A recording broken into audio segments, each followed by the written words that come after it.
The long-running feud between President Trump and the National Football League over players taking a knee for the national anthem bubbled up yesterday, even before players took to the field for the first games of the regular season. Mr. Trump tweeted, "If the players stood for our flag and anthem, and it is all shown on broadcast, maybe ratings could come back."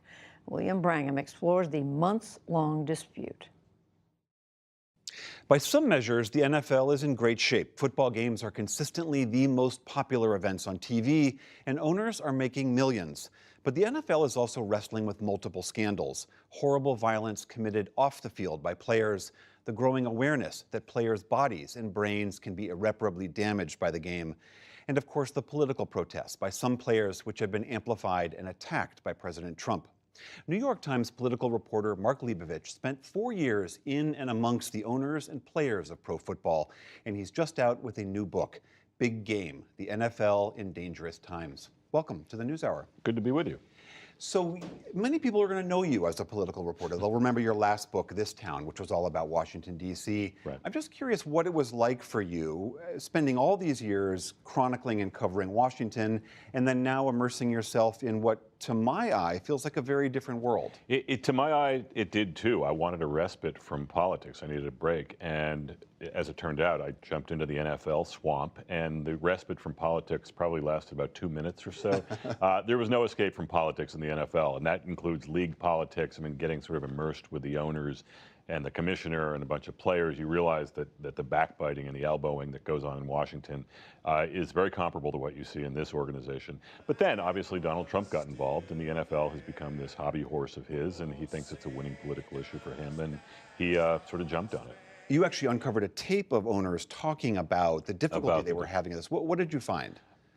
This was during the height of the national anthem crisis last October. There was a private meeting between a group of players and a group of owners that Roger Goodell, the commissioner, convened at the Park Avenue headquarters. And it was a private meeting, and one of the participants in this was nice enough to share a audio recording of this with me and Ken Belson, my colleague at the New York Times. And to be able to listen to how the owners talk about this issue and really the kind of primal fear they have of Donald Trump was very reminiscent somewhat of listening to sort of U.S. senators or congressmen, particularly Republicans, who are living in fear of the next presidential tweet.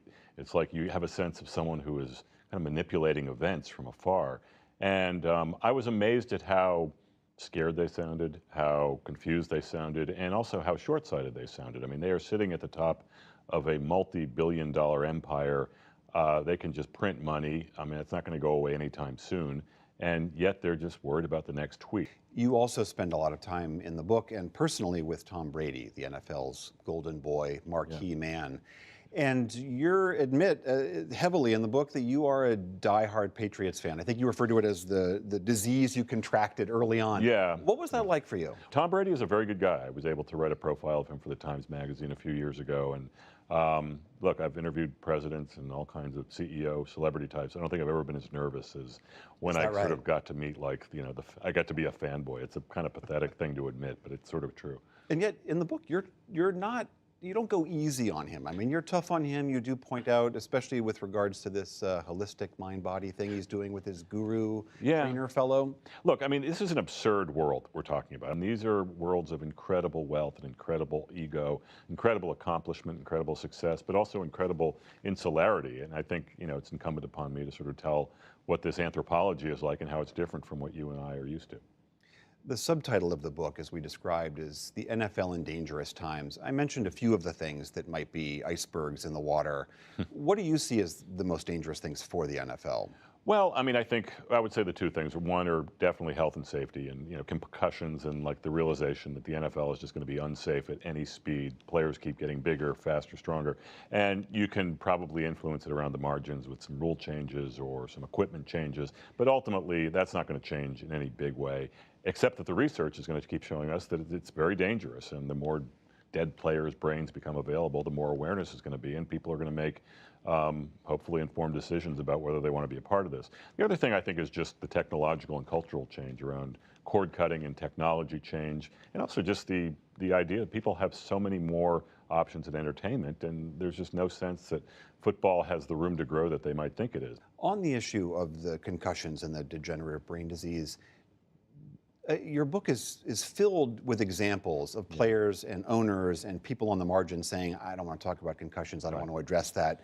But it really is potentially an existential threat. If the talent pool dries up, if enough kids and parents say, I'm not doing that, I don't know how the game survives. Look, I mean, for like a viewer of this, I like to think I'm a thoughtful viewer of this, there's a lot of cognitive dissonance that goes into watching and loving football. I mean, I experience it. I'm sure a lot of other people who watch football experience it. There's this commingling of just loving the sport, loving what's on TV, the great spectacle that football presents, a lot of the nostalgia that I grew up with watching football, with the adult realizations of what this sport is doing to people. Of course, we've also been seeing this recent controversy with the Nike ads and Colin Kaepernick and the ongoing protests by players against police violence and racial injustice. President Trump, as you mentioned, clearly believes that the antagonism against those guys is a winning political issue for him. What are the owners' reaction to that? I mean, a lot of them have personal history with Donald Trump. I mean, a lot of them gave money to his campaign. Donald Trump himself has been trying to get into the NFL over 4 decades, and they really wouldn't give him the time of day. So this is driven in some ways by personal grievance. Most of them know him sort of in that rich guy circle, and they want nothing to do with him.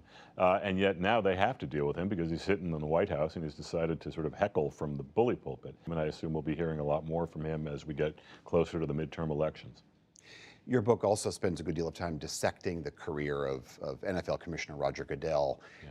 How much of the problems facing the NFL do you put at his feet? Could he have ameliorated any of these things you're talking about? I think he could make them a lot better than he has. I mean, I'll say that in the last 10 years, which sort of mimics his commissionership, the league has gone from one of the most unifying institutions in America to probably the most polarizing sports brand we have. And I asked him flat out last January, do you bear any responsibility for this? And he punted, good football metaphor there. He said, well, I think that's more to do with the political times we're living through than anything else.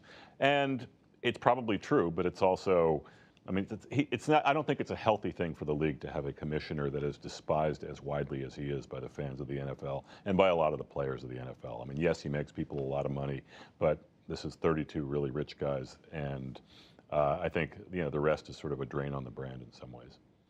The book is Big Game, the NFL in Dangerous Times. Mark Leibovich, thank you. Thanks for having me.